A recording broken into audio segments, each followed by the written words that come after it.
Hi, this is Cora Strack again. I just wanted to have a look here at one of the questions that has arisen in recent cases, and it's always good to look abroad to see is there patterns. And this is what I did when I was doing my work on Project Maths years ago, and I think um, it has been identified as a core methodology that I've used in other examinations and other issues that I examine what's going on in Ireland, and then I look for the patterns if there are such abroad. So this is very interesting now, this particular one, because it seems to me that we take or have taken a lot of our laws from the United Kingdom or Britain, but we take perhaps a lot of our tactics from the United States. So that's interesting. I think. So when courts just look at this now in terms of what's going on or what has happened in the United States, the implications for democracy and for accountability. So when courts reframe constitutional questions as personal grievances, and let's just look at what's going on elsewhere and why this is important. What happens when a citizen raises a serious constitutional concern, but the courts respond by saying this isn't a constitutional issue, it's a personal grievance? Today, we're going to look at evidence from abroad, particularly the United States, showing that this is not a new phenomenon. Courts have long used legal doctrine that can reframe public interest constitutional questions in ways that prevent them from ever being heard on the merits. You hear this issue of gatekeeping, and it suggests that this is going on or could be going on. This matters because if constitutional questions are never reached, constitutional accountability disappears.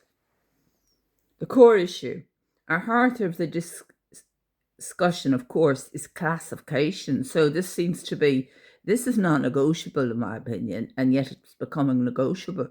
So we have to raise it as, is it negotiable or is it not? And why should it be negotiable? And who gives anybody authority to say that it's negotiable?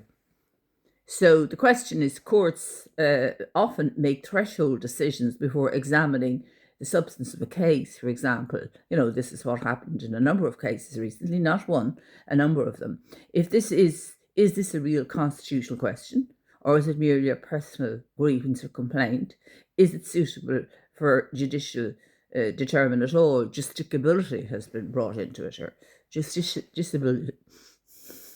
Once a case is classified as a personal grievance or a general complaint about government, the courts may dismiss it without ever engaging with the Constitution. This does not mean the issue is unimportant. It means it is procedurally reframed out of existence. How this happens in the United States. Let's look at the United States now, how some of cases have raised major concerns there of a similar nature. In the United States, this reframing happens through two legal doctrines. Standing, generalised grievance. To address the federal court, a person must show a specific personal injury. If the harm looks too broad, for example, affecting too many citizens, or involving systematic government conduct, courts may say, this is a generalised grievance, courts is not the place for this. This has happened even in cases involving government transparency, misuse of public power or abuse of public power, and constitutional accountability. The result, serious constitutional questions were never examined. Political question doctrine. Another mechanism is declaring an issue non-justiciable, which is also what was alleged in our case and others. Even if this is important, courts say it's not for a judge to decide. They just say it. And then everybody believes it because, judges are like gods in our time. The legal profession are like the new religion, if you ask me. But this is not the fact. This is not facts. They're just human beings and they can make flawed decisions. And they have conflicts of interest like everybody else, sometimes undeclared, sometimes biased, sometimes unbiased. Everybody, they are human beings and they can make mistakes. This has been used in cases involving election structures, democratic failures, and institutional design. In some related cases, the court openly acknowledged the seriousness of the issue, but still refused to rule, stating that no justicably managed standard exists. So again, the Constitution is invoked, but never interpreted. Why election cases matter.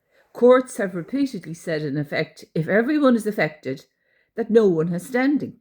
But democratically itself works collectively. If structural electoral problems cannot be challenged because they affect many people rather than one individual, constitutional oversight actually collapses. This logic is deeply problematic and possibly, it's very inconvenient that a mathematician has come in to, highlight this inconsistent logic. The parallel with whistleblowing and grievance labels. This is very interesting now. There's a striking parallel, in my opinion, with our Irish whistleblowing law, particularly in view of the amendment. Across many jurisdictions, systems distinguish, well, in Ireland, between public disclosures, interest disclosures, and in Ireland, personal grievances. They were removed in the recent, 22 amendment. But classification is everything. It sometimes, if something is called a grievance, it often loses protection, loses investigatory roots, even though it could be well founded in terms of a legal issue to be examined. But it's a gatekeeping issue to stop it going any further, and never reaches a court. What matters is not the label, but the nature of the wrongdoing. When constitutional claims are treated the same way, reclassified as grievances, and what it strikes me is there's some kind of a parallel here, which just suggests there's some kind of an actor behind the scenes, kind of, driving the same thinking. There's something there that suggests there's somebody there who has, in some way, been allegedly involved in the drafting of the 2022 amendment, which removed grievances. But I do understand, I think the Supreme Court kind of ruled on this issue in Ireland, the issue of the personal grievances. So there, the Supreme Court had some kind of involvement through the court's determination on a particular issue. So that wouldn't mean that there's, that just means that they had they did do that. But the state didn't have to change the law in that regard. So they felt they had to. So let me be very clear that's that was a matter the Supreme Court, as I understand it, decided on this. So it isn't anything hidden or anything like that. But that was the view of the Supreme Court, as I understand it. That was sent to me now by I think Micheál Martin McGrath, and I am not entitled to see that those emails because they're not allowed under the legislation. I mean, that's disgraceful. When constitutional claims are treated the same way, reclassified as grievances, the effect is identical. Accountability is blocked. Why this should concern everyone. Here is the key point. Most constitutional violations occur through individual cases. If courts dismiss cases simply because the claimant is personally affected or many individuals are affected, then constitutional law becomes unreachable. I mean, it becomes, exactly. This creates a dangerous situation where government errors, constitutional shortcuts, or institutional failures can persist repeatedly unchallenged. And that then creates a situation where, people are reluctant or in fear to go to courts to challenge any constitutional matter, which may, result in challenging these issues. And this is completely counter, the spirit of the existence of the courts in the first place as places that are there to put check power, to have a check on power of government overreach.